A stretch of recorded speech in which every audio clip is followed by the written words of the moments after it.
Another video of സൈലേൺ. നിങ്ങൾ mind മാപ്പിങ്ങിനെ പറ്റി കേട്ടിട്ടുണ്ടോ? അതായത് നമ്മൾ പഠിക്കുന്ന സമയത്ത് നമുക്ക് കുറേ അധികം ഇൻഫർമേഷൻ പഠിക്കാനുണ്ട്.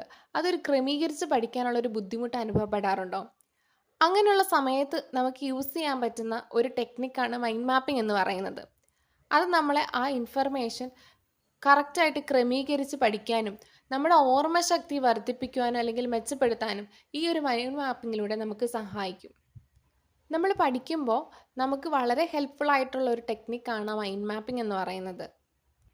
ഇതിൽ നമ്മളൊരു സെൻട്രൽ കോൺസെപ്റ്റ് ഉണ്ടാവും. ആ സെൻട്രൽ കോൺസെപ്റ്റിൻ്റെ ചുറ്റുമായിട്ട് നമ്മൾ ഇൻഫർമേഷൻ ഓർഗനൈസ് ചെയ്ത് വെക്കുകയാണ് ചെയ്യുന്നത്.